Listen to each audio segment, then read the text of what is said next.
Hello, ladies and gentlemen. Say, why did the wargamer cross the road?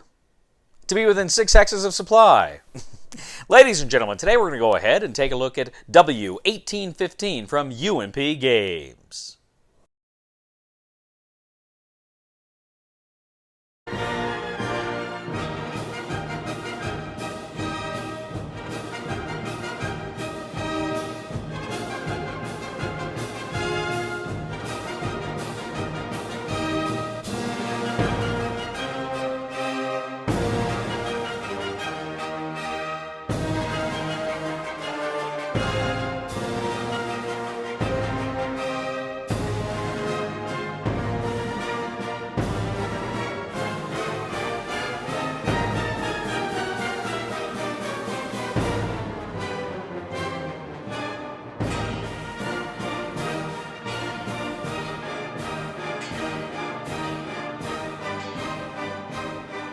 Hello everybody, we'll get back to the review in just a second. I just want to take a moment to ask you to go ahead and check out and subscribe to my other channel, that is Cody Carlson PhD, where we talk about military history and books on history and fun things like that. Please check that out, please subscribe, and now back to the review.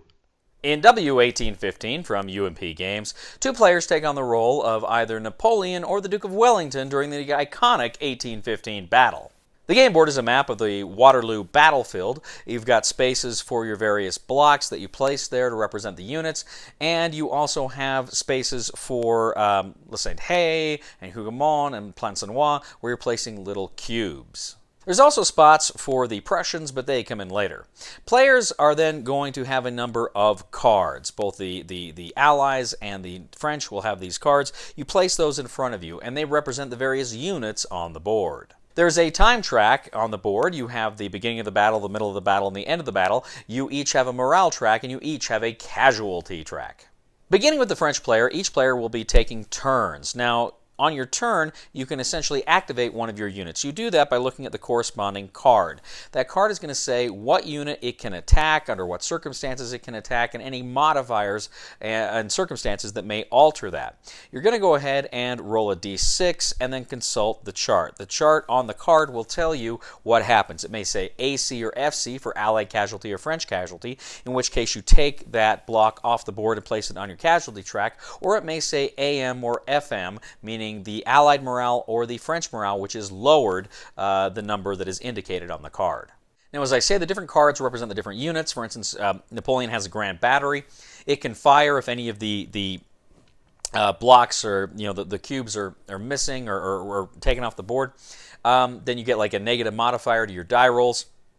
The Allies, of course, they also have a reserve action where they can kind of shore up their lines with reserve units. They can also call in the Prussians. Essentially, they can roll for the Prussians to arrive, and depending on what they roll, you can actually get Prussians on the board. And the number of Prussian units on the board is also a positive modifier for future die rolls for that action. Eventually, if enough Prussians are on the board and you roll high enough, you can attack and take Plancenoit and threaten the French right flank. Now, as you are taking casualties, you're placing your casualties on the casualty track, and eventually you're going to reach RT. That's for kind of route test. Now, you're going to roll a die, and you want that to be equal to or lower than the morale track number. If it's higher than the morale track number, your army is broken, and you lose the game. Now, as you lose more and more casualties, you're going to have kind of RT plus 1, and that means you're going to get a plus 1 modifier, which makes it more likely for you to be destroyed and your army broken when you do your next route test. Now, as the game progresses, things are going to advance the time track. If ever you have 5 Prussian divisions on the board, the time track will advance once. And if ever you have collectively 10 French and Allied casualties on their casualty tracks, then the time will advance once again. As the time advances, you are getting modifiers to those morale tracks. So it's more and more likely that one side is going to break when they have to take a morale test.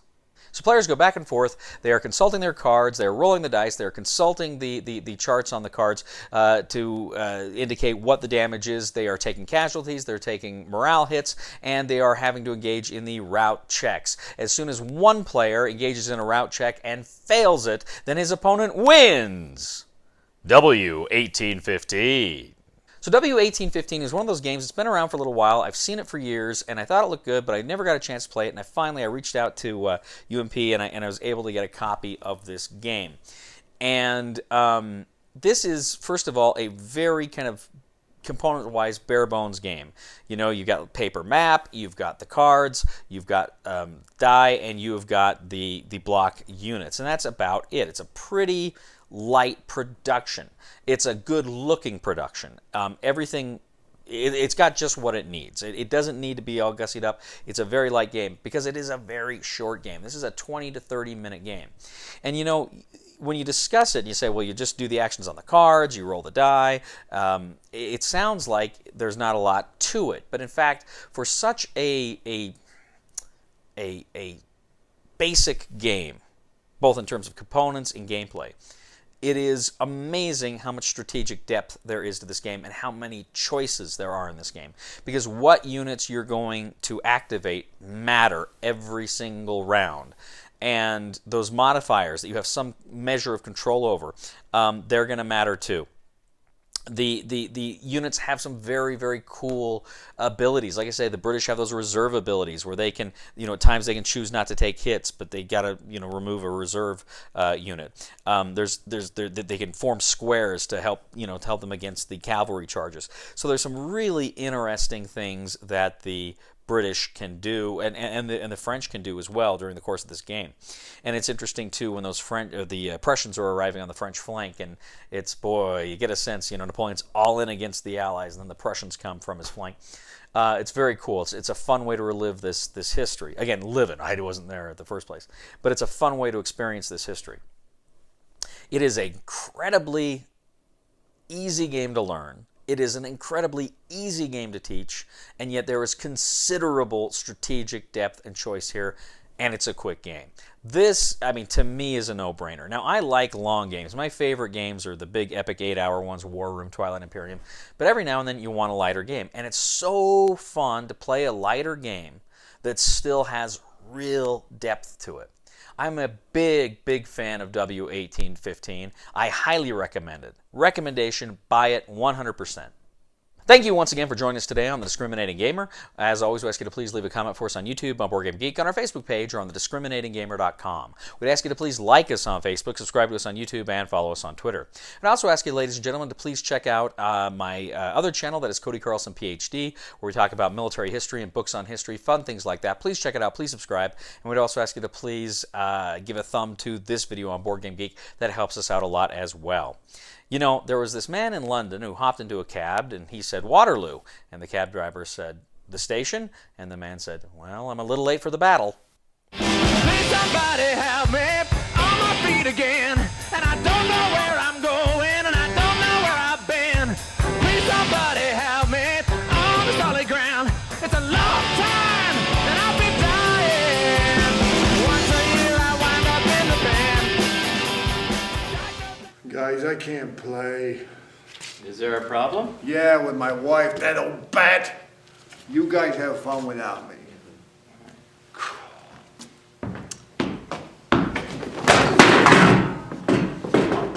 I'm gonna pay for that. I can't.